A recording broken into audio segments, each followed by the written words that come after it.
우리 다 같이 오늘 우리에게 주시는 말씀을 보겠습니다.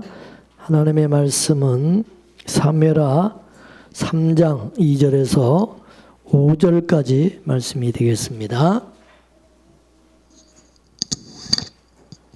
사무엘하 3장 2절에서 5절까지 말씀을 교독하겠습니다.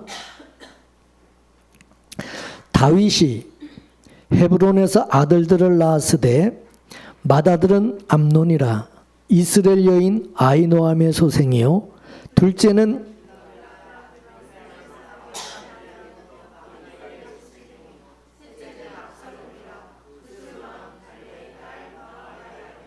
넷째는 아도니아라 학깃의 아들이요 다섯째는 스바다라 아비달의 아들이요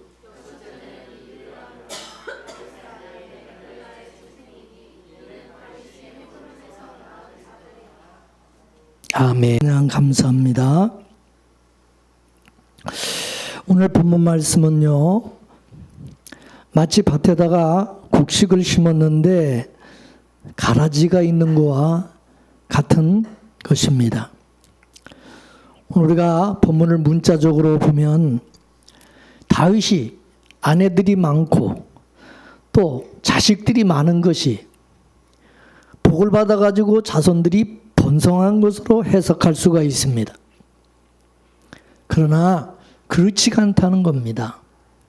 신명기 17장 14절부터 20절까지 말씀을 우리 한번 읽어보겠습니다. 시작. 내가 내 하나님 여호와께서 내게 주시는 땅에 이르러서 그 땅을 얻어 거할 때에 만일 우리도 우리 주의 열국같이 우리 위에 왕을 세우리라는 뜻이 나거든 반드시 내 하나님 여호와의 택하신 자를 내 위에 왕으로 세울 것이며 내 위에 왕을 세우려면 내 형제 중에서 한 사람으로 할 것이요 내 형제 아닌 타국인을 내 위에 세우지 말 것이며 왕된 자는 말을 많이 두지 말 것이요 말을 많이 얻으려고 그 백성을 애굽으로 돌아가게 말 것이니 이는 여호와께서 너에게 이르시기를 너희가 이후에는 그 길로 다시 돌아가지 말 것이라 하셨음이며 아내를 많이 두어서 그 마음이 미혹되게 말 것이며 은금을 자기를 위하여 많이 쌓지 말 것이니라. 그가 왕위에 오르거든 레위 사람 제사장 앞에 보관한 이 율법서를 등사하여 평생에 자기 옆에 두고 읽어서 그 하나님 여호와 경외하기를 배우며 이 율법의 모든 말과 이 규례를 지켜 행할 것이라. 그리하면 그의 마음이 그 형제 위에 교만하지 아니하고 이 명령에서 떠나 좌로나 우로나 치우치지 아니하리니 이스라엘 중에서 그와 그의 자손의 왕위에 있는 날이 장구하리라. 아멘. 할렐루야. 하나님께서 모세를 통해서 가나안 땅에 들어가는 이스라엘 백성들에게 너희가 가나안 땅에 들어가서 살아야 될 여러 가지 규례를 이제 모세가 알려주면서 너희가 다른 나라와 같이 혹시 왕을 세우려고 하거든 그 왕은 하나님께서 택한 자를 세워야 된다. 너희들 마음에 드는 사람 니들 마음대로 세우는 것이 아니라 하나님이 택한 자를 세워야 되고 그리고 이방 사람을 왕으로 세우면 안 된다. 이방 족속을. 또 너희 형제 중에서 하나님의 택한 자를 세우고 그러면서 왕이 되는 사람은 말을 많이 두면 안 된다. 그리고 또 아내를 많이 두어서도 안 된다. 아내를 많이 두어가지고 그 마음이 미혹되게 말 것이고 또 은금을 자기를 위해서 많이 또 쌓아서도 안 된다. 그리고 이 규례를 지켜 행하면 그 마음이 형제들을 위해 교만하지 아니하고 이 명령을 떠나 좌로나 우로나 치우치지 아니하고 이스라엘 중에서 그와 그 자손의 왕위에 있는 날이 장구하게 될 것이니라. 그렇게 말씀하였어요. 여러분 그 당시 말이라고 하는 것은요 고대 사회에서 강력한 군사력을 상징하는 것입니다. 그래서 당시에 그 말을 확보하기 위해서 애굽과 교역을 하지 말라는 거예요. 교역을 하게 되면 이제 애굽에 자꾸 사람들이 이제 왔다 갔다 이렇게 하게 되고, 그렇게 하다 보면 애굽의 우상과 풍습과 그리고 이 혼합이 될 그런 위험이 있기 때문에, 그래서 하나님이 애굽으로 다시는 돌아가지 말라고 그렇게 말씀하신 것입니다. 이사야 31장 1절에서 3절까지 말씀을 한번 또 읽어보겠습니다. 시작. 도움을 구하러 애굽으로 내려가는 자들은 화 있을진저 그들은 말을 의뢰하며 병거의 많음과 마병의 힘이 강함을 의지하고 이스라엘의 거룩하신 자를 앙모치 아니하며 여호와를 구하지 아니하거니와 여호와께서도 지혜로우신즉 재앙을 내리실 것이라. 그 말을 변치 아니하시고 일어나사 악행하는 자의 집을 치시며 행악을 돕는 자를 치시리니 애굽은 사람이요 신이 아니며 그 말들은 육체요 영이 아니라. 여호와께서 그 손을 드시면 돕는 자도 넘어지며 도움을 받는 자도 엎드러져서 다 함께 멸망하리라. 아멘. 그래서 말을 많이 두지 말라. 말을 많이 또 두게 되면 다른 나라를 또 공격하고 정복하고 싶은 그런 유혹에 빠지기가 쉽고, 그러면 제국주의적인 왕이 되기가 쉽다는 거예요.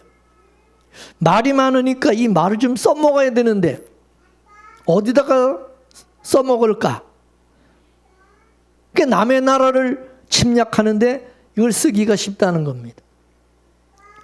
또 하나는 왕이 말을 많이 두게 되면 그 국가는 군비 확장주의에 빠지게 된다는 거예요.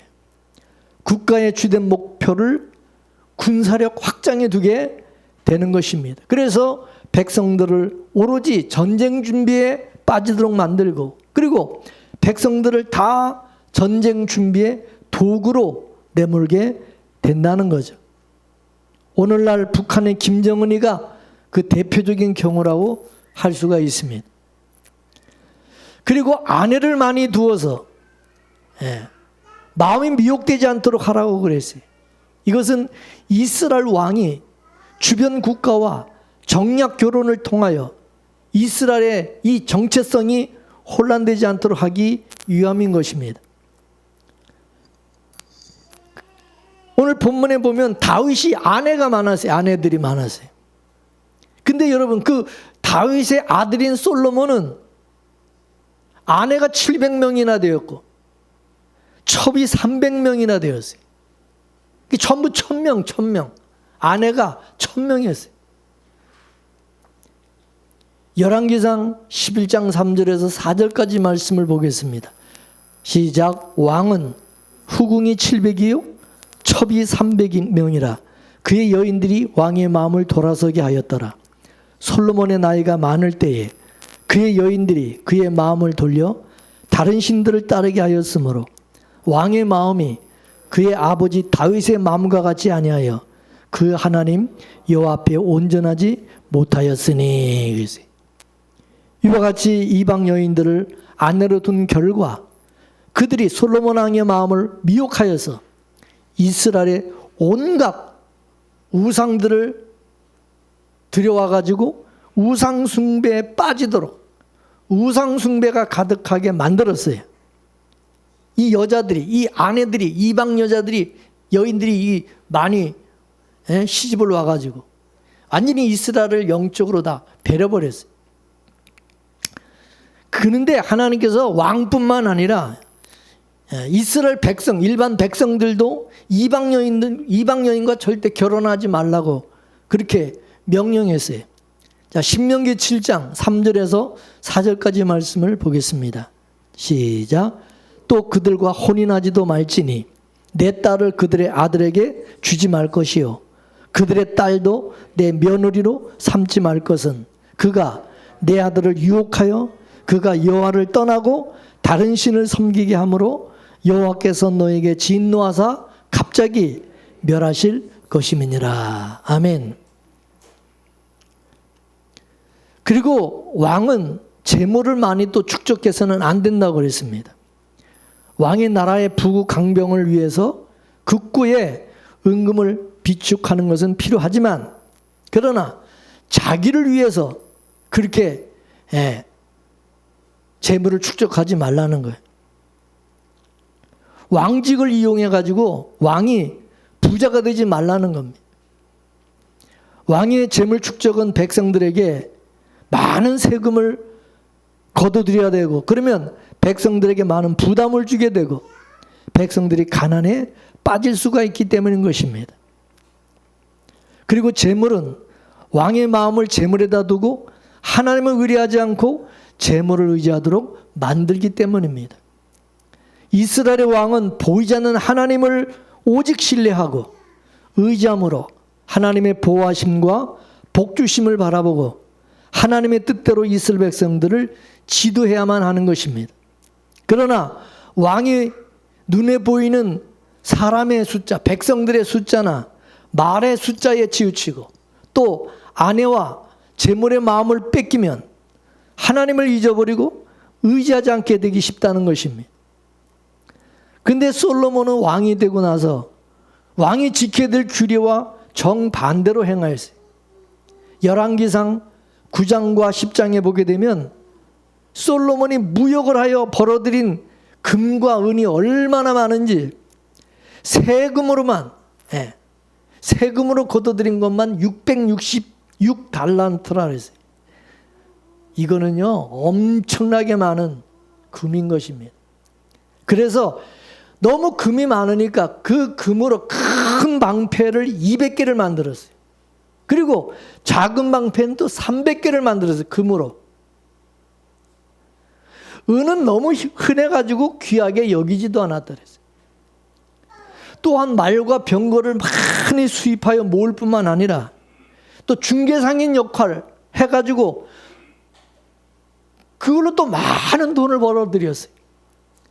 병거와 마병을 모음에 병거가 1,400이고 마병이 12,000이나 되었다고 그랬어요.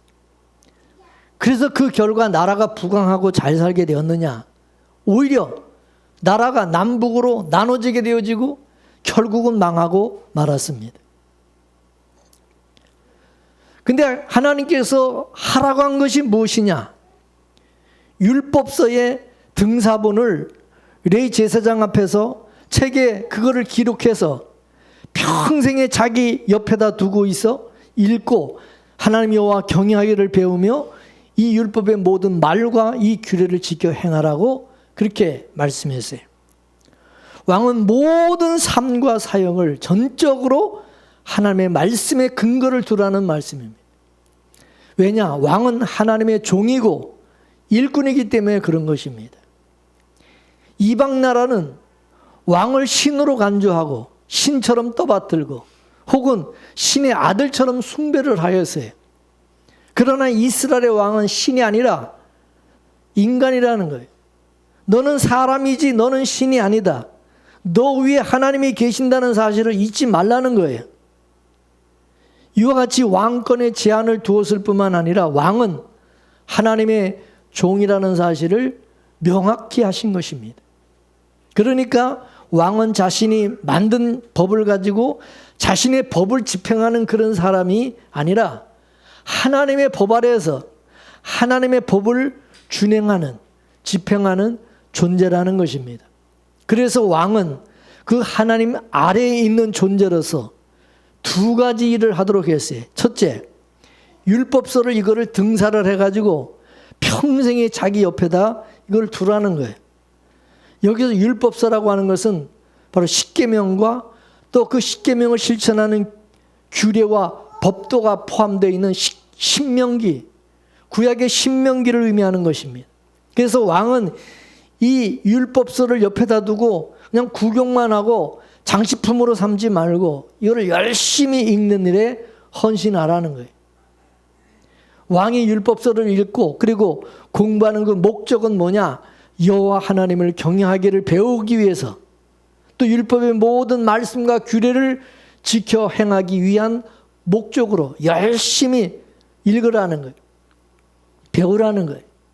그냥 공부만 하고 머리로만 또 아는 것으로 끝나는 게 아니라 실천하는, 준행하는 목적으로 열심히 배우라는 거예요.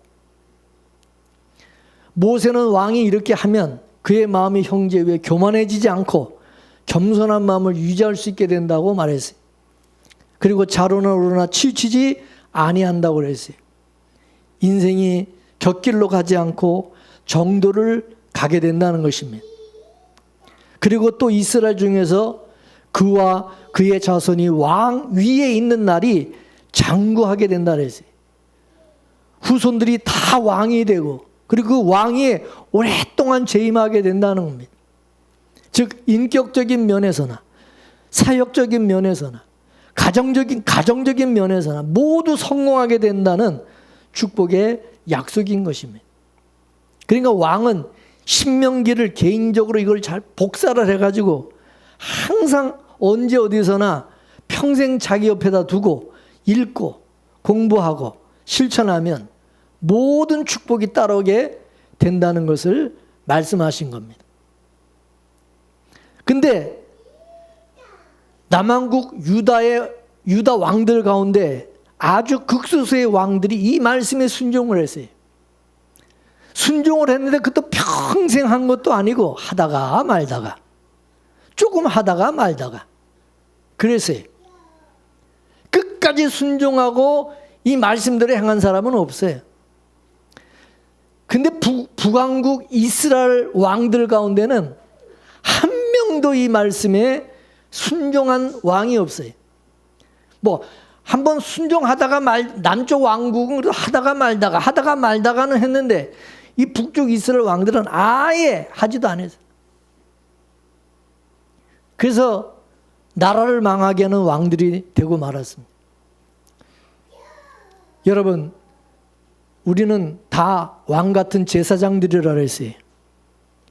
따라서 이 왕들에게 주신 교훈의 말씀을 영적으로 보면은 우리 성도들 개인에게도 적용되는 말씀이라는 것을 알아야 됩니다. 이게 이스라엘 왕들에게 하는 얘기가 아니라 오늘 저와 여러분에게 주신 말씀이라는 것을 믿으시기 바랍니다. 그러므로 우리는 하나님 외에 다른 어떤 것을 의지하거나 힘을 삼으면 안 된다는 거예요.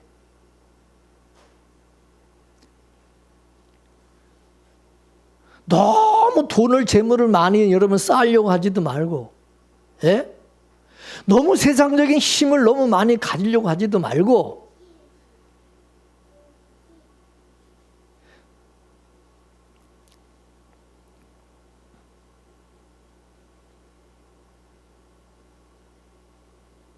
하나님의 말씀을 평생에 가까이 두고 읽고 공부하고 순종하는 일에 헌신하면 인격적인 면이나 사역적인 면이나 가정적인 면이나 모든 면에서 축복을 받게 될 것이라는 것입니다.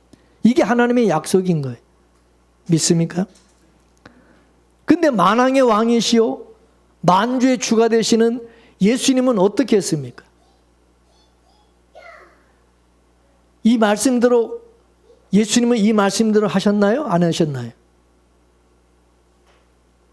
만왕의 왕이신 예수님은 이 세상에 오셔서 이 말씀대로 했어요, 안 했어요? 했어요, 안 했어요? 하셨죠. 겸손하여 말을 탄 게 아니라 뭘 타셨어? 나귀 새끼를 빌려 타신 분입니다. 아내는커녕 결혼도 하지 않으셨어요. 은금은커녕 머리들 곳이 없으셨어요. 그러니 누가 이런 예수님을 나의 왕, 나의 주님으로 모시고 살겠냐 이게. 이는 오직 주님의 택하심을 입은 자들만이, 은혜를 받은 사람들만이 세상에서 버림받은 왕이시고 만유의 주가 되시는 예수님을 믿고 따를 수가 있는 것입니다. 따라서 성령 하나님께서 우리에게 은혜를 주셔야 이게 가능한 일이다, 그것입니다. 근데 우리가 구약의 역사서를 보게 되면 왕을 소개할 때, 여러분 구약을 읽어보시면 역사서에 꼭 그 왕의 어미가 누군지 꼭 기록해요. 이 왕의 어미가 누군가를 꼭 말하는 것을 볼 수가 있어요. 만일 그 왕의 어미가 이방인이거나 우상 숭배하는 어미다. 그러면 그 아들, 그 왕도 뭐요? 잘못되거나 악한 그런 왕이 되는 것을 보여주고 있어요. 여러분, 똑같은 씨앗이라도 이 씨가 어느 밭에 떨어졌느냐에 따라서 이게 결실을 하느냐 못하느냐가 결정이 되는 것입니다. 근데 바로 그 밭의 역할을 하는 게 누구냐? 바로 어미라는 거예요. 어머니. 그래서 유대인들은 그 정체성이 어미가 누구냐? 그에 따라서 이 사람이 유대인이냐 아니냐가 결정이 되는 거예요. 아버지가 유대인이고 어머니가 이방인이에요. 그러면 그 아들은 뭐가 되냐? 이방인 취급하라. 이방인으로 온다. 근데 아버지가 이방인이고 어머니가 유대인이야. 그러면 그 자식들은 뭐로 취급하냐? 유대인으로 간주한다 이게. 지금도 마찬가지. 믿습니까? 근데 다윗은 이방 여인을 취하지 말라는 여호와의 명령을 거스려 이방 여인 중에서 많은 처첩을 취하였어요. 그 결과 그 아내들에게서 얻은 자식들로 말미암아 여러 가지 고초를 겪는 결과를 낳게 되었어요. 다윗이 거느린 그 부인의 숫자만 9명이 기록되어 있어요. 첫 번째 아내가 누구냐? 사울왕의 딸 미갈이죠. 두 번째 아내가 누구냐? 갈멜 사람 나발의 아내였던 아비가일. 세 번째 아내가 누구냐? 이스라엘 소생 아히노엠. 그 다음에 우리아의 아내였던 밧세바. 구슬왕 달메 딸 마아가. 학깃, 아비달, 에글라, 아비삭. 그리고 압살롬이 성관계를 가진 다윗의 후궁이 10명이 있었습니다. 이와 같이 다윗의 아내들은 신앙이 다 다르고 사상이 다 다르고 그러다 보니까 그 자녀들도 하나가 되지 못하고 골육상잔의 비극이 일어나게 된 것을 볼 수가 있습니다. 먼저 첫 번째 부인인 미갈 사이에는 자식이 없었어요. 그 다음에 아히노암과의 사이에는 첫 번째 아들 암논이라는 아들이 있었어요. 이 암논은 압살롬의 동생인 다말을 근친상간한 후에 압살롬에게 살해를 당하고 말았어요. 둘째 아들은 갈멜 사람 나발의 아내였던 아비가일에게서 난 길랍이었고, 셋째 아들은 구슬왕 달메 딸 마아가가 낳은 압살롬으로서, 압살롬은 자기 형 암논을 죽이고 크게 반란을 일으켜가지고 아버지 다윗을 살해하려고 했던 극악 무도 패역한 아들로서 요압 장군에 의해서 죽고 말았습니다.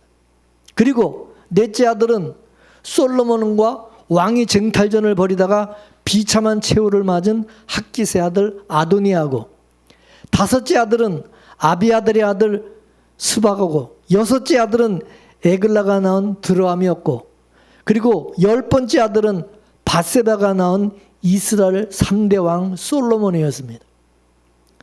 이외에도 기록되지 않은 수많은 아들들이 있었을 것으로 추정됩니다.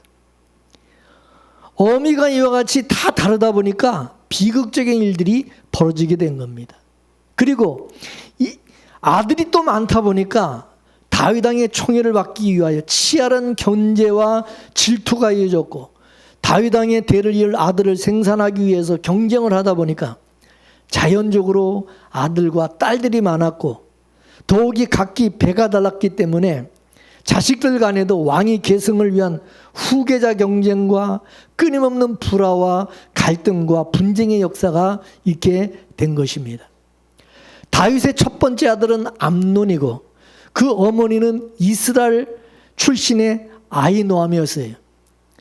암논은 왕권 승계 가능성이 가장 높은 왕자였어요. 왜냐? 그 어미가 또 이스라엘 사람이잖아. 그 첫 번째 아들이잖아. 근데 이 다윗이 이 아들 압살롬에게 다말이라는 어여쁜 누이 동생이 있었는데 암논이 이 다말을 미치게 사모했어요. 그러나 다말은 아직 처녀이기 때문에 좀처럼 만나기가 어렵다는 이스라엘의 법도를 알고는 암논이 애간장을 태우다가 그만 상사병이 나가지고 자리에 눕고 말았어요. 암논 주위에는 다윗의 형인 시므아의 아들인 요나답이라는 친구가 있었습니다. 그는 암논의 안색이 좋지 않은 것을 알고는 강교한 꾀를 내었어요. 암논이 아버지 다윗에게 간청을 해서 다말로 하여금 음식을 수발되도록 요구하라고 했습니다. 그러자 다윗은 사람을 보내서 다말에게 네 오라비 암논의 집으로 가가지고 암논을 위해서 음식을 차려서 대접하라고 지시했어요. 암논은 자신의 욕망을 발톱을 숨긴 채 아버지 다윗 왕의 권력을 이용해서 다말을 유인한 것입니다. 다말이 암논의 집에 도착하자 암논은 누워 있었고 다말이 밀가루를 반죽해서 과자를 만들어 가지고 침실로 들어와 다말이 먹여주기를 요청했어요. 그래서 다말이 만든 과자를 들고 침실에 들어가 암논에게 먹이려고 가까이 가자 암논이 다말을 부여잡고 함께 동침하자고 강권했어요. 암논은 막무가내로 덤벼들었어요. 그리고 다말의 의사를 무시하고 강압적으로 제압해서 강간을 하고 말았어요. 그토록 안달하던 암논은 자기 욕망을 채우고 나서는 완전히 싹 바뀌어가지고 차갑게 다말을 대하기 시작했어요. 암논은 이제 다말을 가치없는 물건 취급을 하고 쓰레기 취급을 했어요. 암논은 당시 관습에 약혼하지 않은 여자를 강간했을 경우에 그 처녀의 오라비에게 은 50세겔을 물어주고 평생을 데리고 살아야 되는 기본 율법마저도 지키지 않은 아주 뻔뻔스러운 태도를 취했습니다. 그러자 다말이 이건 말도 안 되는 일이며 나를 쫓아내는 것은 나에게 욕을 보이는 행위보다 더 악한 짓이라고 설득했지만은 암논은 들은 채도 하지 않았어요. 결국 암논의 하인들이 다말을 암논 집에서 끌어내고 문빗장을 걸어 잠궈버렸어요. 암논에게 쫓겨난 다말은 머리에 죄를 쓰고 걸치고 있던 겉옷을 찢어버리고 손으로 머리를 감싼 채 목 놓아 울면서 집으로 돌아갔어요. 그리고 오빠 압살롬을 찾아가서 그 모든 전말을 다 말하고 목 놓아 울었어요. 그러자 오빠 압살롬이 그 얘기를 듣고 분노의 이를 갈았어요. 암논에게 강간당한 다말은 평생 가부처럼 살아야만 했고 이에 대해서 압살롬은 복수를 결심하게 되었던 겁니다. 그리고 이 사건은 결국 피비린내나는 복수극과 반역의 화근이 되고 말았습니다. 다윗은 다말이 암논에게 능욕을 당했다는 소식을 듣고 단지 노했을 뿐 암논을 적극적으로 처벌하지 않았어요. 암논이 장자고 왕이 계승자인 이유도 있겠지만 다윗은 암논의 죄를 조사하고 그의 죄에 상한 벌을 주어야 함에도 마땅함에도 그냥 넘어간 겁니다. 다윗의 이와 같은 안이한 태도가 그 이후에 자식들 간의 살육과 왕자난의 화근이 되고 만 것입니다. 다윗은 왜 아들 암논을 징계하지 못했을까요?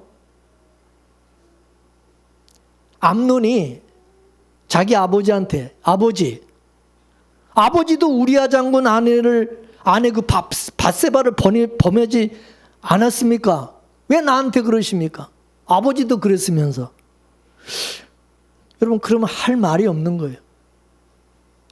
이렇게 죄라는 것이 무섭다는 거예요. 아무리 회개를 했어도 그 영향이 이렇게 남는다는 겁니다. 그 영향권 아래에 있는 모든 사람에게 이런 무서운 영향을 미칠 수가 있다는 거예요. 자기를 파괴할 뿐만 아니라 자기와 관계된 가족들, 친척들, 친구들과 신하들 모든 사람에게 악영향을 미치게 된다는 겁니다. 다윗의 아들이었던 솔로몬 왕은 그 아버지의 영향을 받아서 그런지는 몰라도 하나님 명령을 듣지 않고 아버지보다 한술 더 떠가지고 더 많은 700명의 이방 여인을 아내로 두었고 첩은 300명이나 두었어요. 솔로몬은 우리아의 아내였던 밧세바에게서 태어난 아들입니다. 이 우리아라는 사람은 해쪽 속으로 이방인이었어요. 그러면 어쩌면 그 우리아의 아내였던 밧세바도 이방인인지 모릅니다. 아버지 다윗이 간음과 살인을 통해서 얻은 아내 밧세바에게서 태어난 아들이어서 그런지는 몰라도 솔로몬 왕은 바로 왕의 딸 외에도 많은 이방 여인을 사랑했어요. 그 여자들은 모압 여인들, 암몬, 에돔, 시돈, 헷 여자들이었어요. 솔로몬은 나이가 들수록 그 여자들에게 마음을 뺏겨가지고 그 여자들이 섬기는 우상들을 섬기고 심지어 예루살렘 성 안에다가 우상들을 위한 신당을 세우게 됐어요. 산당, 신전을 세우고 섬겼어요. 하나님께서 솔로몬 왕에게 2번이나 나타나서 경고했지만 듣지 않았고 하나님께서 결국 진노하셔서 이스라엘을 빼앗아서 그 신하에게 주고 그 아들에게는 한 지파만 주겠다고 하였어요. 그 이스라엘은 둘로 나라가 쪼개지고 북쪽 이스라엘은 11지파, 남쪽 유다는 한 지파. 그래서 나라가 그렇게 나눠지게 된 겁니다. 여러분 다윗과 사울왕 중에서 여러분 누가 자식 교육을 잘 시킨 것 같습니까? 사울왕과 다윗왕 중에서 누가 자식 교육을 잘 시켰을까요? 당연히 믿음의 사람인 다윗이 자식 교육을 잘 시켰을 것이다. 그렇게 생각하지만 성경은 반대로 나옵니다. 사울왕의 아들인 요나단은 다윗과 비견될 만큼 바른 신앙을 갖고 살았어요. 그러나 다윗의 아들들은 문제가 많았어요. 다윗은 자기 자식들에게 좋은 옷 입혀주고 좋은 말 태워주고 좋은 음식 먹여주면 된다고 착각했어요. 다윗은 암논이 이복 동생인 다말을 강간했을 때 암논의 잘못에 대해서 한마디도 하지 않았어요. 다말의 친오빠였던 압살롬은 이 사실이 너무너무 억울해서 아버지와 이 이야기를 논의하려고 했는데 다윗은 압살롬을 피해 다녔어요. 아버지 된 오해가 쌓여버린 압살롬은 결국은 반란을 일으켜서 아버지를 죽이려고 했어요. 따라서 믿음이 좋았던 다윗은 자신의 신앙을 자식들에게 전수하는데 실패했다는 것은 분명한 사실인 것입니다. 여러분 부모로서 자녀를 사랑하는 방법이 뭐겠습니까? 좋은 데 데려가고 좋은 구경 시켜주고 좋은 거 경험시켜주고 좋은 음식 많이 먹이는 거겠습니까? 예? 물론 그것도 사랑의 표현이에요. 그렇지만 믿음의 사람으로서 그리스도인으로서 자녀를 사랑하는 가장 좋은 방법이 뭡니까? 나 자신이 부모가 하나님의 은혜로 살아가고 하나님 중심의 삶을 살아가는 것을 보여주는 것입니다.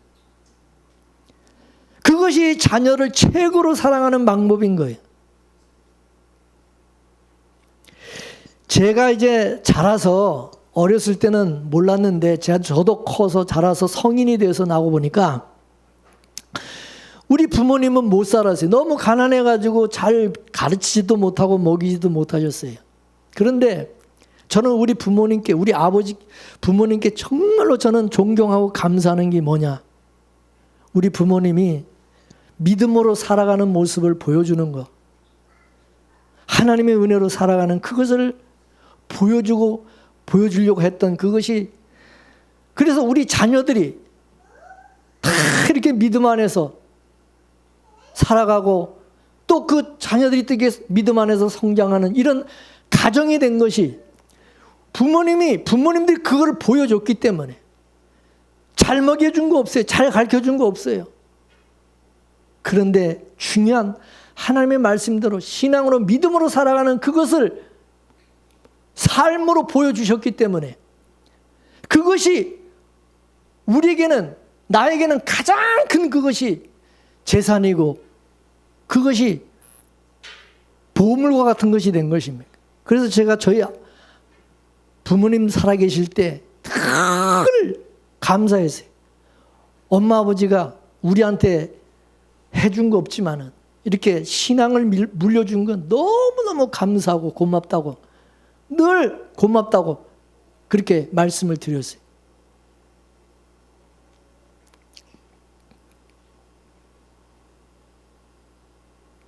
하나님의 은혜로 믿음으로 살아가는, 예수 그리스도 안에서 살아가는 그런 모습을 보여주는 그런 부모 밑에서 자란 자식들은 그걸 보고 배우는 거예요. 그래서 잠시 믿음을 떠나거나 방황하거나 또 의심할 때가 있지만은 결국은 정신 차리고 바른 신앙으로 돌아오는 경우가 대부분인 것입니다. 그러나 부모가 율법 신앙과 자기중심적인 잘못된 신앙으로 살게 되면 그 자녀들의 마음에 불신앙의 씨를 뿌리는 것과 같아서 언젠가는 그 불신앙의 썩은 열매를 거두게 된다는 것을 잊어서는 안 되는 것입니다. 여러분, 다윗은 하나님의 마음에 합한 사람이고 믿음의 사람이고 참된 예배자였어요. 여러분, 다윗보다 믿음 좋은 사람 누가 있겠습니까?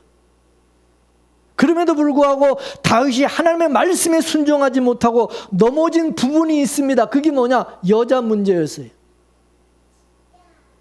다윗은 여러 아내들을 통해서 많은 자녀들을 두었는데, 물론 그 당시 사회 간섭으로 왕이 자기 왕권을 견고하게 하기 위해서 많은 아내를 두고 자녀들을 두는 것은, 그거는 다 일반 다른 이방 나라 왕들은 다 그렇게 하니까 이게 별 문제가 되지 않았어요. 그렇지만 하나님께서는 분명히 이스라엘 왕들은 아내들을 많이 두어서는 안 된다고 분명히 명령하셨고, 그거를 규례로 하나님께서 두신 거예요, 율법으로. 근데 그걸 어긴 거예요, 다윗은. 그러니까 다른 말씀은 다윗이 다른 말씀을 잘 지켰는지는 몰라도 이 말씀을 지키지 못하고 순종하지 못했다는 거예요. 모세를 통해서 주신 율법에 왕은 많은 아내를 두지 말라고 명령한 것을 어긴 겁니다. 다윗이 그렇게 불순종했을 때에 자녀들 안에 죄의 씨가 뿌려져 자라게 되었고, 결국 다윗 집안에 자녀들끼리 성범죄가 일어나고, 또 이것 때문에 나중에 살인까지 일어나고, 더 나가서 반역까지 일어나게 되었던 겁니다. 이와 같이 다윗의 아내들이 다 다르고 또 그 자녀들이 다 다른 것과 같이 오늘날 이 한국 교회가 예수 그리스도를 머리로 하여 세워진 교회임에도 불구하고 한국 기독교가 왜 이렇게 다르고 종파가 많은 것입니까? 세계 종파들이 다 거의 대한민국에 지금 들어와 있고, 한국에 또 자생한 종파에다가 신흥종교, 이단까지 합치면 그 숫자를 헤아리기 힘들 정도입니다. 한국 기독교의 분열이 진리를 파수하고 교회 순교를 보호하기 위한 불가치한 조치로 설명된다거나, 또는 그런 분열의 결과로 교회의 양적 성장을 가져왔다고 평가되는 경우가 있다 할지라도 결코 이것을 자랑이라고 내놓을 수가 없다는 겁니다. 더구나 대한민국과 같이 민족이 분열되어 있고 국토가 분단되어 있어 지역 감정이 팽배하고 곳곳에 분열과 파벌이 심한 상처로 남아있는 상황에서 그 분열의 상처를 싸매주고 치유해줘야 될 책임이 있는 한국 교회가 그런 분열을 치유하지는 못할 망정 그 분열에 앞장섰던 것은 어떤 이유로도 변명할 수 없다는 거예요. 한국 기독교의 분열이 한국 사회 분열에 앞서 이루어졌고, 따라서 한국의 분단과 분열을 부추기는 역할을 했다고 한다면 이거는 한국 역사에서도 한국 교회 책임이 이거를 면치 못한다는 것을 우리는 알아야 됩니다. 그리고 한국 교회 분열의 또 하나의 중요한 원인으로 신학상의 갈등을 들 수가 있어요. 한국에는 처음부터 여러 교파가 수용되었고 거기에 따라서 신학과 교리의 강조점이 달라질 수 있었어요. 각기 다른 교파가 갖는 신학적 입장 차이 때문에 개신교를 하나의 교단으로 묶는 것이 어려웠어요. 따라서 감리교와 장로교회는 현지 선교사들의 노력에도 불구하고 하나의 교단을 형성하는 데 실패를 했어요. 그래서 예수님께서 마지막 기도가 뭐였습니까? 주님의 마지막 기도가 요한복음 11장 11절 말씀을 다 같이 읽어보겠습니다. 시작. 나는 세상에 더 있지 아니하오나 저희는 세상에 있사옵고 나는 아버지께로 가옵나니 거룩하신 아버지여 내게 두신 아버지의 이름으로 저희를 보존하사 우리와 같이 저희도 하나가 되게 하옵소서. 주님께서 마지막 기도, 이 세상을 떠나기 전에 마지막 기도가 뭐냐? 이 지상에, 이 땅의 교회가 하나가 되기 위해서 하나 되게 해달라고 기도하신 거예요. 왜? 교회 하나됨이 자주 잊혀지고 이게 깨어지기 때문에 그렇습니다. 여러분, 가족의 하나됨도 마찬가지예요. 법적으로나 생물학적으로나 분명한 가족이라도 실제로는 하나됨이 깨어져 있는 가족들이 많이 있는 것처럼 교회도 이미 그리스도 안에서 하나가 되었으면서도 교회 하나됨이 자주 잊혀지고 깨어지는 것을 볼 수가 있습니다. 그래서 주님께서는 교회 하나됨을 깨뜨리는 것들로부터 저들을 지켜주시고 보존하여 주셔서 그들이 항상 이 하나됨을 지키며 향유할 수 있게 해달라고 기도하신 것입니다. 이 교회의 일치는 인간의 제도가 아니라 그리스도를 머리로 인정하고 그분의 권위에 순종할 때 하나가 될 수가 있는 겁니다. 그러기 위해서 그리스도 안에서 옛사람인 내가 반드시 죽어야 돼요. 자, 갈라디아서 2장 20절 말씀을 보겠습니다. 시작. 내가 그리스도와 함께 십자가에 못 박혔나니 그런즉 이제는 내가 산 것이 아니요 오직 내 안에 그리스도께서 사신 것이라. 이제 내가 육체 가운데 사는 것은 나를 사랑하사 나를 위하여 자기 몸을 버리신 하나님의 아들을 믿음 안에서 사는 것이라. 할렐루야. 이 말씀대로 되면요 기독교가 하나가 안 될 수가 없어요. 하나가 될 수 있는 거예요. 믿습니까? 교회가 반드시 이렇게만 되면 교회는 하나가 될 수 있어요. 가정도 마찬가지고. 우리 그리스도인은 주님의 십자가를 통해서 죄의 근원이 제거되고 새 생명을 얻었지만 여전히 우리에게 강력하게 영향을 미치는 죄악들은 아직도 완전히 죽지 않았기 때문에 우리는 날마다 십자가에 우리 안에 죄악들을 못 박아 죽여만 하는 것입니다. 하나가 안 된다는 것은 육이 죽지 않고 부서지지 않았기 때문에 안 되는 겁니다. 사실 예수님의 제자들도 하나가 안 되는 것을 예수님이 아셨어요. 그래서 12 제자들이 서로 다투고 서로 먼저라고 하고 누가 크냐 경쟁하고 그 주님이 다 아셨어요. 초대교회도 하나가 되기가 쉽지 않았어요. 아주 훌륭한 목회자였던 바울과 바나바가 두 분이 서로 다툰 사건이 나오죠. 그리고 바울이 마지막에 이제 죽을 때 이제 마지막 때가 돼가지고 마가를 데려오라 하면서 나중에 용서하고 화해하는 그런 모습을 볼 수가 있어요. 그리고 여러분 초대교회 고린도 교회를 보면 이 고린도 교회 안에 그리스도파, 게바파, 바울파, 아볼로파 이런 파가 이 교회 안에 많이 있었던 것을 보면 그래서 사도 바울이 심는 사람이나 물 주는 이는 아무것도 아닌데 오직 자라게 하시는 이는 하나님이시라고 했던 것입니다. 그런데 제자들이 오순절 날이 이르러 다 같이 한 곳에 모여서 기도할 때 성령이 임했다고 그랬어요. 하나가 되어서 모였을 때, 하나가 되었을 때 그곳에 성령이 역사했던 것을 보게 됩니다. 따라서 이 하나가 된다는 것은 성령께서 오신 증거입니다. 시기하고 질투하고 싸우고 분쟁하는 우리 안에 그거는 마귀가 찾아온 증거인 것입니다. 에베소서 4장 1절과 3절까지 말씀을 보겠습니다. 시작. 그러므로 주 안에서 갇힌 내가 너희를 권하노니 너희가 부르심을 받은 일에 합당하게 행하여 모든 겸손과 온유로 하고 오래 참음으로 사랑 가운데서 서로 용납하고 평안에 매는 줄로 성령이 하나 되게 하신 것을 힘써 지키라. 아멘. 따라서 교회는 성령께서 하나 되게 하신 것을 힘써 지키도록 부름을 받았습니다. 그러나 우리가 애써 힘써 하나가 되는 게 아니라 우리는 절대 하나가 될 수 없어요. 성경에서 말씀하시는 건 뭐냐? 성령께서 하나가 되게 하셨으니 그 하나됨을 지키라는 것입니다. 그러면 성령께서 이미 하나 되게 하신 것을 우리가 어떻게 그걸 지켜낼 수 있습니까? 1절과 2절에 너희가 부르심을 받은 일에 합당하게 행하여 모든 겸손과 온유로 하고 오래 참음으로 서로 사랑 가운데 용납을 하라는 용납을 하래. 여러분 하나님의 부르심에는 두 가지 큰 범위가 있는데 하나는 구원으로의 부르심이고 또 다른 하나는 사명으로의 부르심입니다.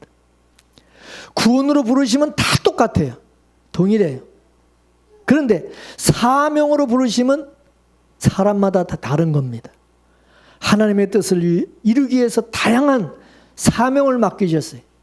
그 다양한 사명과 은사의 부르심이 뭔지에 대해서 사도 바울은 에베소서 4장 11절 말씀에 그가 혹은 사도로 혹은 선지자로 혹은 복음 전하는 자로 혹은 목사와 교사로 주셨으니 그랬어요. 하나님은 이렇게 다양하게 부르셨다는 거예요. 그래서 목사가 있고 장로가 있고 가르치는 자가 있고 봉사하는 자가 있다는 것입니다. 여기서 우리가 중요하게 여겨야 될 것은 뭐냐? 철저한 소명의식입니다. 바로 거기에 성령이 하나 되게 하는 놀라운 비결이 있어요. 소명이라는 것은 하나님께로부터 부름을 의미하는 것입니다. 이처럼 하나님부터 각자의 동일한 부르심을 입은 사람들이기 때문에 우리는 우월의식을 가져서도 안 되고 다른 사람하고 비교해서도 안 되고 경쟁해서도 안 되는 겁니다. 소명의식을 가진 사람은 오직 목표의식만 가져야 되는 겁니다. 주님과 같이 온유하고 겸손하고 인내하고 용서하고 다른 사람을 나하고 은사가 다르고 사명이 다른 사람을 용납할 수 있어야 된다는 거예요. 나하고 다르다고 다른 게 아니다. 이게. 오늘 우리가 분열의 시대를 살아가고 있어요. 서로 분열하고 나누고 흩어지고 있어요. 같은 집에 살아도 마음이 하나 되지 못하고 분열되고 나눠지고 흩어져서 삽니다. 하나님의 뜻은 하나 되는 것인데 사람들이 그 뜻을 거스리고 자꾸 분열하고 나누고 흩어지고 있어요. 이승만 대통령이 뭐라 그랬어요? 뭉치면 살고 흩어지면 망합니다. 맞아요. 하나가 될 때 힘이 생기는 것입니다. 그러나 분열이 되면 힘이 약해지고 망하게 되는 것입니다. 그리고 연합하고 협동하고 일치하고 화목하고 단결하는 이런 모습은 아름다운 모습인 것입니다. 이번에 우리 교단이 백석교단과 나머지 다른 7개 교단과 통합을 했어요. 그래서 우리 교회도 이제 또 다시 통합이 돼서 전에는 예장 대신교단이었는데 이제는 백석교단이 됐어요. 이 분열했던 이제 교단이 자꾸 하나로 하나가 되고 연합을 해야 된다. 그게 하나님의 뜻이니까. 뭐 이유 불문하고 예수 안에서 우리가 서로 부족한 거 있지만 서로 비판하고 정죄하지 말고 하나가 돼. 하나가 돼. 그래서 이번에 우리 교단도 하나가 되는. 그래서 저도 동의를 하고 하나 되는데 통합하는데 따라가기로 하고 그래서 통합을 해서 우리 교단도 그래서 우리 교회도 이번에 또 이렇게 통합을 하게 되었다는 것을 알려드립니다. 시편 133편 1절에서 3절까지 말씀을 보겠습니다. 시작. 형제가 연합하여 동거함이 어찌 그리 선하고 아름다운고 머리에 있는 보배로운 기름이 수염 곧 아론의 수염에 흘러서 그 옷깃까지 내림 같고 헐몬의 이슬이 시온의 산들에 내림 같도다. 거기서 여호와께서 복을 명하셨나니 곧 영생이로다. 할렐루야. 여러분, 사람은 혼자 살 수가 없습니다. 어떻게 혼자 되는 일이 있겠습니까? 그러기 위해서 우리가 하나 되기 위해서 힘을 써야 된다는 거예요. 그런데 이 하나됨의 원리는 예수를 중심으로 하나가 되어야 된다는 거예요. 예수 안에서, 예수 때문에, 예수를 위해서 하나를 이루어야 된다는 거예요. 하나님께서 세상에 예수님을 보내신 것은 그 예수님을 머리로 하여서 하나가 되고 조화를 이루도록 화목하도록 하기 위해서인 겁니다. 예배소서 4장 4절 말씀을 보겠습니다. 시작. 성령이 하나 되게 하신 것을 힘써 지키라. 몸도 하나고 성령도 하나시요 주도 한 분이시요 믿음도 하나요 세례도 하나요 하나님도 한 분이시라. 아멘. 우리 믿음의 가족은요, 다양함 속에 하나인 것입니다. 여러분 다 출생한 데가 다르고 지역이 다르고 어미가 다르고 씨가 다르고 성격도 다 다르고 취향도 다르고 받은 은혜도 은사도 다 다양해요. 그러나 예수 그리스도로 하나의 통일성을 가지는 것입니다. 내가 연합의 중심이 되면 안 됩니다. 나를 중심으로 하나가 되려고 그러면 안 돼. 서로 자기를 중심으로 하나가 되려고 그러면 여러분 어떻게 하나가 됩니까? 또 어떤 사람을 중심으로 하나가 되려고 하면 그것도 문제인 것입니다. 그러면 반드시 분열이 오게 돼 있어요. 싸움이 되게 있어요. 예수 안에서 내가 죽을 때, 예수 안에서 우리 모두가 죽을 때, 내가 없어질 때 연합을 이룰 수가 있다는 것입니다. 믿습니까? 십자가에 나 자신을 못 받고 성령의 하나 되게 하심이 있을 때에 연합이 이루어지게 된다는 것을 잊지 마시기 바랍니다. 그리고 예수님의 이 십자가는 우리를 한 가족으로 만들어 주신 겁니다. 십자가가. 예수님의 십자가를 통해서 우리도 믿음의 부모, 믿음의 자녀, 믿음의 형제, 믿음의 자매를 선물로 받게 된 것입니다. 요한복음 19장 25절 말씀을 보겠습니다. 시작. 예수님의 십자가 곁에는 그 모친과 이모와 글로바의 아내 마리아와 막달라 마리아가 섰는지라. 예수께서 그 모친과 사랑하시는 제자가 곁에 섰는 것을 보시고 그 모친께 말씀하시되 여자여 보소서 아들이니이다 하시고 또 그 제자에게 이르시되 보라 내 어머니라 하신대 그때부터 그 제자가 자기 집에 모시니라. 아멘. 여러분, 갈보리 십자가에 예수님이 십자가에 달려 죽으실 때 예수님이 그 십자가 곁에 있었던 모친 마리아, 또 이모, 예수님의 이모, 또 글로바의 아내 마리아, 막달라 마리아, 또 예수님의 사랑하는 제자 사도 요한, 이 다섯이 그 곁에 있었다 그랬어요.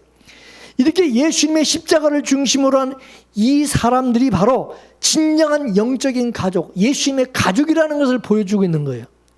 십자가를 중심으로 모여있는 이 가족, 이 사람들이 가족이라는 거예요. 이 다섯 사람들은 다 이 배경이 다르고 신분이 달라요. 혈통이 다르다 이게요. 씨가 달라요. 근데 예수님 십자가를 중심으로 모여있는 이 사람들이 여기 예수님의 진짜 가족이라는 거예요. 믿습니까? 그래서 예수님께서 예수님의 어머니 마리아에게 뭐라 그랬어요? 그 제자 요한을 보소서 아들이라는 아들. 그리고 자기 제자 그 요한에게는 마리아, 예수님의 어머니 마리아를 뭐라 했어요? 어머니래 어머니. 그래서 이 제자 요한이 이 마리아, 예수님의 어머니 마리아를 평생 모시고 살았어요. 자기 어머니처럼. 이게 영적 가족이라는 거예요. 성경은 바로 영적인 예수님의 가족이 어떤 사람인들인가를 지금 보여주고 있는 거예요. 그래서 저는 우리 빗물의 교회가 바로 이 모습이 되기를 원하는 거예요. 이런 교회가 되기를 원하는 거예요. 믿습니까? 성경은요, 하나님의 가족을 만들어가는 이야기인 거예요. 하나님의 가족을. 우리가 예수님을 영접하고 믿을 때에 하나님은 우리 아버지가 되잖아요. 우리는 그분의 자녀가 되고, 그러므로 우리 모든 믿는 성도들은 하나님 아버지의 자녀로서 우리는 다 같은 형제고 자매고 한 가족이 되는 거예요. 믿습니까? 로마서 12장 5절 말씀을 보겠습니다. 시작. 이와 같이 우리 많은 사람이 그리스도 안에서 한 몸이 되어 서로 지체가 되었느니라. 아멘. 근데 이것은 우리 힘과 노력으로 불가능하다는 거예요. 하나님이 택해야 되고, 첫째는 하나님이 택하셔야 되고, 하나님의 가족을 하나님이 택하는 거고, 그 다음에 성령으로 거듭남이 있어야 된다는 거예요. 죄와 사탄은 우리를 하나님께서 갈라놓았고, 또 우리를 서로에게서 갈라놓았지만, 예수님께서는 성령을 보내셔서 이걸 다시 회복시키시고 원상복구를 시켜주셨어요. 특히 예수님께서 이 세상에 오신 목적은 우리 죄인들을 하나님과 하나 되게 만드시고, 그리고 우리를 서로 하나 되게 하기 위해서 예수님이 오신 겁니다. 예배소서 1장 10절 말씀을 보겠습니다. 예배소서 시작. 하늘에 있는 것이나 땅에 있는 것이 다 그리스도 안에서 뭐가 되게 하여? 통일되게 하려 하심이니라. 그래서 이 십자가는 뭐냐? 하나됨의 상징이에요. 여러분, 이 십자가 이게 하나됨의 상징. 이 수직적으로는 누구 하나예요? 하나님과 하나됨이에요. 수평적으로는 뭐예요? 우리 성도, 이웃과 형제, 자매, 우리가 하나됨을 상징하는 것이. 그 십자가는 바로 하나됨을 우리에게 말해주는, 이 십자가를 통해서 하나가 됐나요? 이 십자가에 우리 자신이 다 못 박고 죽어야 저 십자가를 통해서 하나가 이루어진다는 거예요. 믿습니까? 이게 비밀이요. 이게 비밀. 이게 영적 비밀이요. 그 제가 왜 자꾸 죽으라고 그러냐? 왜 죽어야 된다고 그러냐? 그러지 않으면 우리가 예수와 하나가 될 수 없어요. 예수 안에서 우리 모두가 하나가 안 된다. 교회가 하나가 안 돼요. 교회 나와도 서로 자기 욕심과 자기 생각을 가지고 전부 자기 중심으로 이 교회가 이끌어 가려고 그러고, 또 자기에게 잘해주기만을 바라고, 자기를 섬겨주기 바라고. 그런데 여러분, 교회가 어떻게 하나 돼? 맨날 불평불만이 많을 수밖에 없는 거예요. 맨날 싸우게 되고. 그건 그 교회가 아니에요. 예수님의 사역은 목적이 뭐냐? 하나 되게 하는데, 하나 되게. 성령의 사역도 뭐냐? 성령의 사역도 하나 되게 하는데, 우리 하나 되게 하는데 있어요. 그래서 주님이 함께 하시고 성령의 은혜가 임하는 곳에는 회개 역사와 함께 하나가 되는 역사가 있어요. 화목하게 되는 역사가 일어나게 되고, 교회와 가정이 사랑으로 하나 되는 화목의 역사가 일어나게 되는 것입니다. 믿습니까? 그래서 다윗의 집처럼 예? 사람 중심, 어미 중심으로 모이게 되면 절대 하나가 될 수 있고 분열할 수밖에 없다는 것을 성경이 그걸 우리에게 가르쳐주고 있는 거예요. 그러므로 원하기는 너나 할 것 없이 어린이부터 어른에 이르기까지 예수님을 중심으로 성령의 하나 되게 하신 역사가 우리 교회와 한국 교회와 여러분의 가정과 이 나라에 있어지는 역사가 있어지기를 주의 이름으로 축원합니다. 축원합니다. 이 말씀 우리가 생각하면서 우리 다 같이 성령 충만으로 찬양하십시다.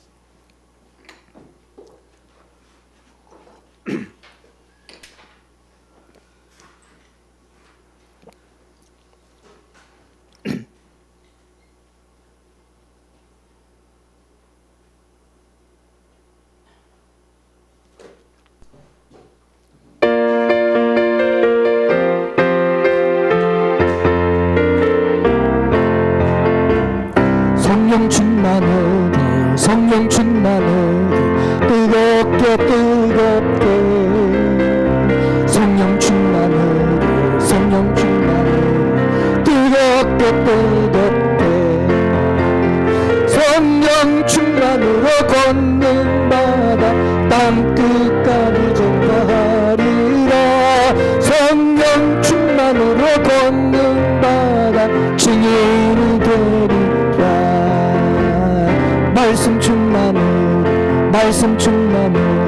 새롭게 말씀 충만으로 새롭게 말씀 충만으로 거듭나서 주 나가리라. 말씀 충만으로 거듭나서 새 사람 되리라. 은사 충만으로 은사 충만으로 강하게 강하게 은사 충만으로 은사 충만으로 강하게 강하게 할렐루야. 은사 충만으로 죄업 모두 죄악 세상 이겨나가리.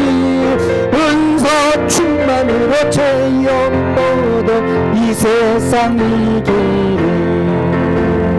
할렐루야 할렐루야.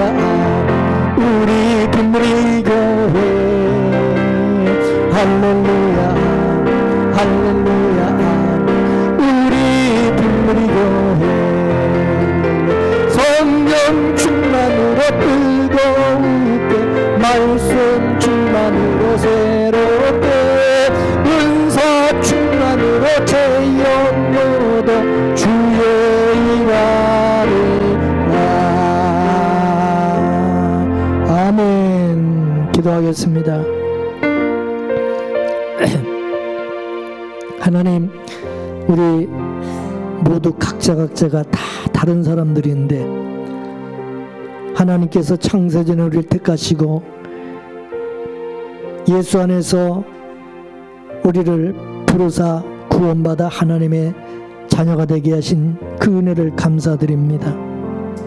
성령께서 우리 안에 오셔서 우리가 그리스도 안에서 하나라는 것을, 한 지체고 한 가족이라는 것을 깨닫게 하시고 그렇게 되어가도록 날마다 우리 자신을 십자가에 못 박아 죽게 하시고 나의 옛사람이 죽고 그리스도 예수의 사람으로 살아갈 수 있도록 이끌어 주시는 하나님 감사드립니다. 그러나 아직도 한국 교회가 하나 되지 못하고 또 교회가 가정이 하나가 되지 못한 이 나라가 또 분열된 모습들을 우리는 보게 됩니다. 주여 불쌍히 여겨 주셔서 우리 안에 주님의 성령으로 오셔서 우리 모두가 그리스도 안에서 하나가 되고 화목하고 예수 안에서 서로 사랑하고 용서하고 용납하고, 그래서 하나님의 나라가 우리 가정에 우리 교회와 이 나라 가운데 임할 수 있도록 역사하여 주시옵소서. 우리 힘으로 할 수 없사오니 성령께서 도와주시고 성령께서 강력하게 역사하여 주시옵소서. 모든 것 주께 감사하며 예수님의 이름으로 기도 올려옵나이다. 아멘.